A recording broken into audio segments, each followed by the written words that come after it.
Por otro lado, la Asociación de Industria de Herrera estuvo planteando la necesidad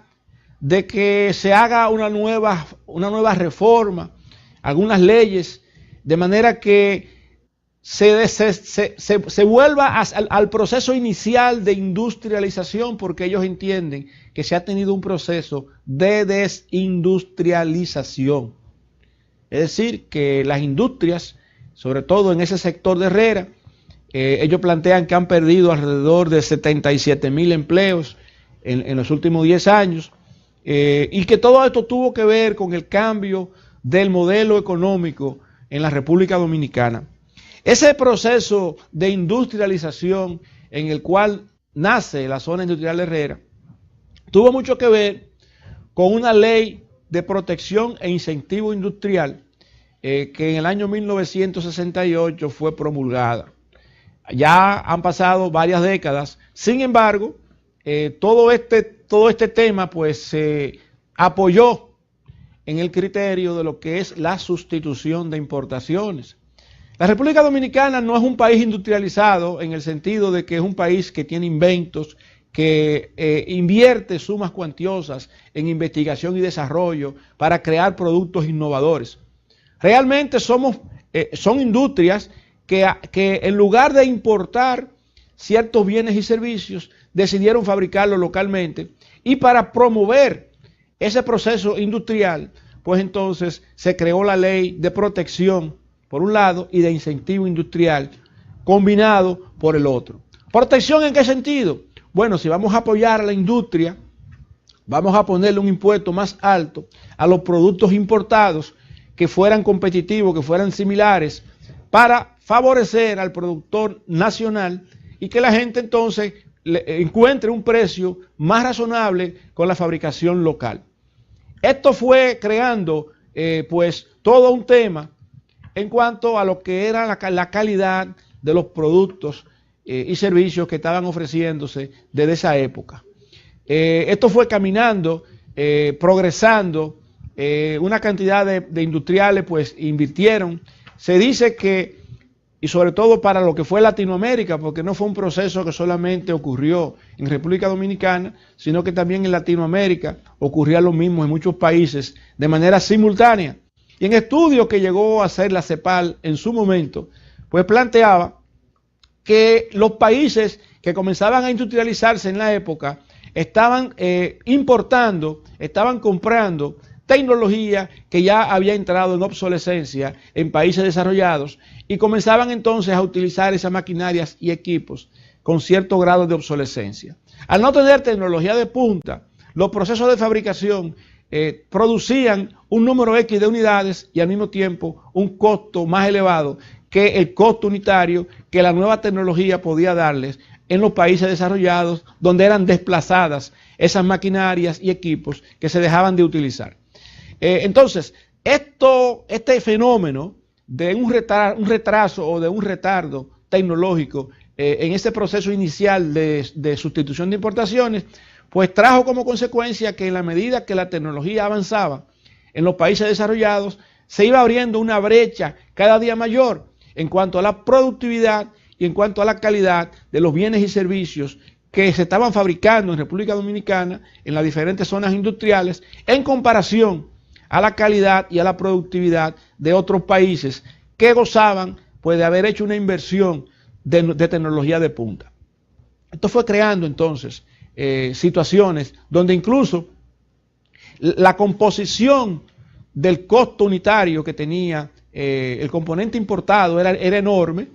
Muchas de las cosas que tenían que ver con el proceso de fabricación eran importadas, materia prima, elementos que se agregaban, material de empaque y ciertas cosas que eran necesarias pues, para completar el proceso. Había una gran cantidad de componentes importados. Por lo tanto, esa protección que se le daba en aquel momento no solamente era el arancel que se le ponía a los productos importados, sino que también habían algunas exoneraciones de impuestos, ya sea para la compra de maquinarias, para la importación de materia prima en una fase inicial. Todo esto fue cambiándose y fue modificándose y se fue avanzando. De hecho, en aquel momento existía una institución que se llamaba Fomento Industrial y de hecho muchos de esos industriales pues obtenían préstamos con gracia, con ciertas tarifas y con ciertas tasas preferenciales que también les permitía pues manejar esa parte de capital de trabajo en lo que la industria comenzaba a florecer. Luego, todas estas barreras arancelarias y protección al productor se fue modificando porque todo el tema filosófico y de pensamiento económico pues se modificó al dar un paso hacia la globalización y a todo este tema del neoliberalismo, que no era más que volver a una economía de mercado abierto. Ese pensamiento clásico que se tenía al principio, donde nadie intervenía en los temas de oferta y demanda, se volvió a replantear ya a finales del siglo XX y todo lo que va del siglo XXI, de manera que las empresas que tenían mayor capacidad de compra y mayor capacidad de producción lograban tener economías de escala y podían incluso establecer productos que donde quiera que usted lo ve son los mismos. Surgieron y se desarrollaron todas estas franquicias que nosotros conocemos, aunque no son industrias, pero también se montaron en ese mismo tren de desarrollo. Y entonces, al pensarse en una economía abierta de mercado, ya quedaron obsoletas estos incentivos, precisamente porque con los acuerdos de libre comercio, pues precisamente era lo contrario. Había que eliminar los aranceles, de manera que los productos, servicios y recursos humanos tuviesen un libre tránsito de un país a otro. Y para poder el Estado entonces solventar y financiar sus actividades, tenía entonces que tener un crecimiento y una eficiencia en todo lo que era el manejo de impuestos internos. Por eso ustedes han visto que en los últimos años, digamos que en la última década, ha habido pues una presión tributaria cada vez mayor a través de lo que es la DGI, impuestos internos, porque en la medida en que entraba el grueso de lo que ha sido el Tratado de Libre Comercio y otros acuerdos comerciales, mercados comunes y cosas así, pues entonces esto ha hecho que muchos aranceles caigan, que la protección que se tenía al productor nacional también desapareciera, y entonces la competitividad, que es un tema que está de moda, pues se diera, y usted iba a tener entonces usted que compararse con un producto que lo fabricaba en la India, o que lo fabricaban en China, o que lo fabricaban en cualquier otro lugar, y su producto fabricado aquí a un costo superior, y entonces llegan los dos al mismo establecimiento y el consumidor toma las decisiones. Esto trajo como consecuencia que entonces los industriales comenzaran también a convertirse en importadores, como una manera de compensar la rentabilidad que estaban teniendo en sus negocios. Llegó un momento en que la guerra que comenzó a darse fue una guerra cambiaria, porque en la medida en que la tasa de cambio subía, se perjudicaba el productor porque encarecía su costo primo, su costo unitario, mientras que todo este tema de las economías de servicios, llámese zona franca, call center, y muchos temas que tienen que ver con turismo, donde los operadores turísticos pues hacen sus negociaciones normalmente fuera del país, todo ese dinero sencillamente la mayor parte queda fuera de la República Dominicana y llega al país aquel dinero presupuestado que tiene que ver con cubrir costos fijos. Y ahí comenzó entonces a tenerse pues esa guerra cambiaria, porque mientras a un sector económico le conviene que suba la prima del dólar, porque al subir la prima del dólar con menos dólares va a pagar entonces los costos fijos que se tiene, a otro le perjudica cuando el dólar sube, pues precisamente el costo unitario de su producto se dispara, y entonces como no puede subir, no puede transferir el 100% del costo adicional o marginal a su precio de ventas, entonces se va saliendo del mercado ese producto, ese servicio, y se va muriendo la empresa. De ahí, como planteaba al inicio y como han dicho los industriales de Herrera, que se han perdido 77,000 empleos. Pero con todo este tema de cambio de modelo, tratado de libre comercio, y este requerimiento que ellos están planteando de que se haga una reforma, hay aspectos que son difíciles pues de manejar, porque con esta guerra cambiaria, con este tema de mercados mundiales, tratar de exportar, que sería pues precisamente la gran meta. Por eso el gobierno actual ha planteado el año de la exportación. Pero no se da por decreto. No se trata de que el presidente de la República y que el Consejo de Competitividad, o como se llame, diga aquí se va a exportar. ¿Por qué no? Porque sencillamente quien toma las decisiones no es el industrial, ni es el gobierno, es el comprador. Seguimos con ustedes, excusándonos por la breve interrupción que tuvimos hace un momento. Pues veníamos diciendo que no era una decisión que tomaba ni el gobierno, ni siquiera los industriales para decidir que exportan más, porque al final quien decide la compra es el cliente. Se dan tres cosas fundamentales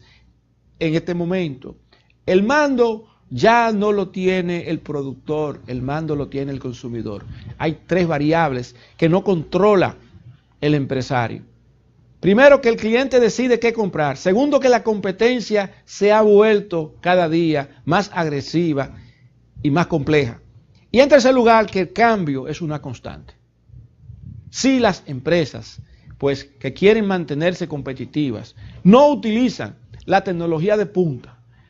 y se mantienen actualizándose, y se mantienen mejorándose, y se mantienen eficientizando su proceso, pues entonces sus costos en un momento dado se van a disparar, no van a poder competir porque el precio suyo va a ser mayor que el de la competencia, que la calidad ya no es un tema ni siquiera de discusión. El denominador común para iniciar tiene que ser un producto de clase mundial. La calidad no es negociable. A partir de la calidad, entonces vienen los precios y entonces viene la decisión de compra, pues que pudiera estar tomando ese cliente, ese consumidor, y esa decisión usted puede influirla, usted puede hacer ofertas, pero al fin y al cabo, si su producto no tiene la calidad de marca mundial, usted no va a poder exportar en los volúmenes que quisiera, aunque exista un decreto que diga que estamos en el año de la exportación. Por otro lado, hay tres tipos de empresas que pudieran estar planteándose este tema. Hay empresas que pudieran estar desesperadas en el sentido de que han visto que sus ventas han disminuido, que sus costos han aumentado y que han comenzado a tener pérdidas y que esas pérdidas pues han sido recurrentes entre un año y otro. Eso hace que estas empresas pues tengan que tomar decisiones importantes, rápidas y dramáticas. Y esa pérdida de empleos, estoy casi seguro que tiene que haber un porcentaje que ha tenido que ver con reducción de costos, que no solamente ha sido como consecuencia de que la gente se va, sino el tema de mejora, el tema de simplificación, el tema de tratar de ser más competitivo, hace que entonces los procesos se mejoren y al mejorar los procesos se utilicen menos personas. Hay empresas, sin embargo, que aunque no están pasando por esa situación, son previsoras y se mantienen mejorando, simplificando, buscando oportunidades de mejora, de manera que los costos que se tienen cada día puedan ser contenidos o por lo menos mantenidos en un nivel. De manera que el margen de beneficio se pudiera entonces estar manteniendo sin necesidad de incremento de precios que sean muy significativos, porque en el mercado mundial, que es donde se supone que debería estar pensándose la competitividad, pues entonces no habría ese volumen de exportaciones que se desea si no tenemos un producto que pueda ser competitivo.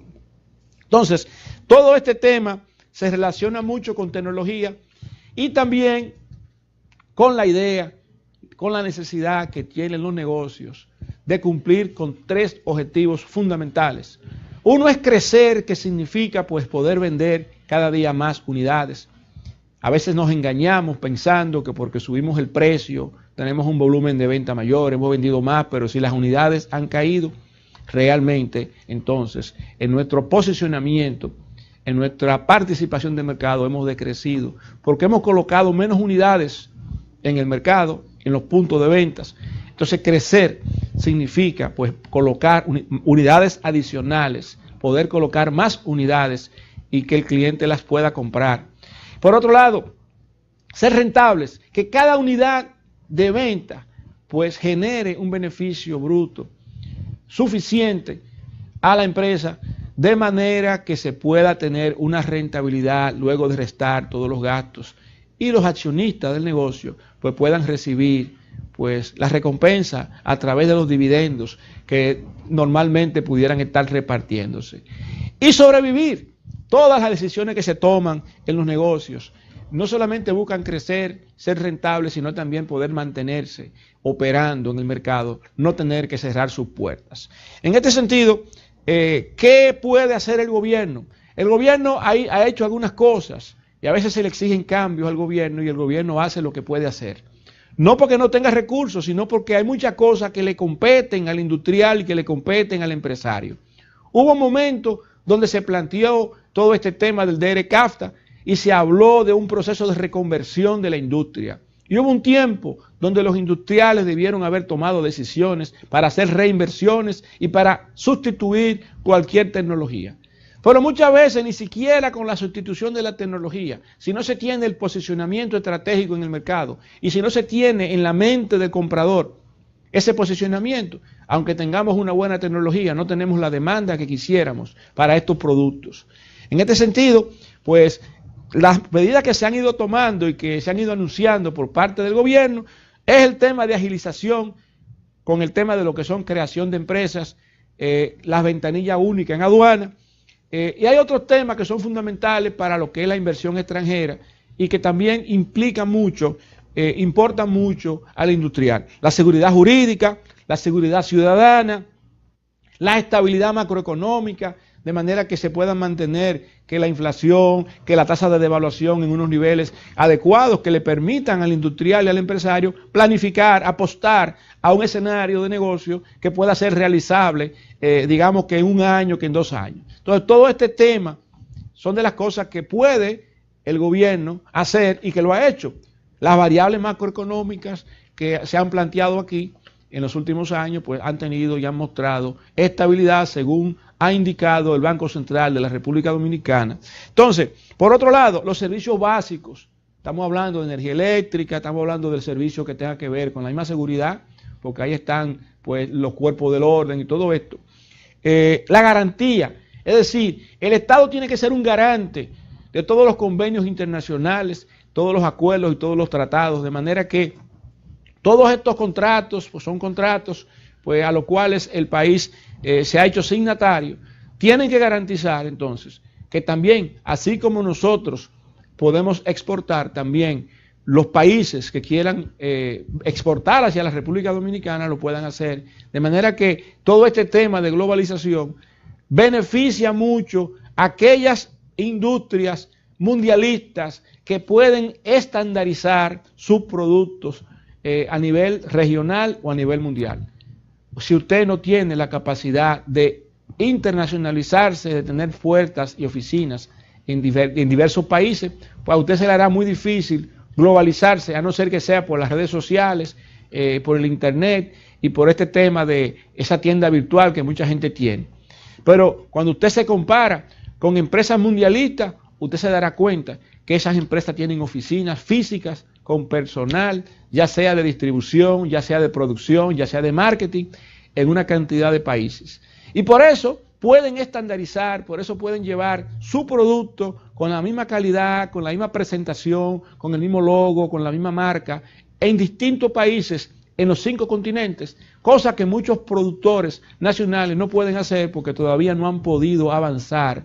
en ese proceso de internacionalización y globalización. En este sentido, pues, todo lo demás le queda al empresario, que tiene que poder definir sus estrategias y también la gestión empresarial que pudiera estar teniendo, además de mantener el clima organizacional adecuado para que su equipo de trabajo esté comprometido y al mismo tiempo pues pueda dar, si es necesario, la milla extra cuando sea necesario para el logro de los objetivos del negocio. Gracias, señores, por habernos acompañado durante la semana y seguiremos con ustedes conceptualizando la semana entrante.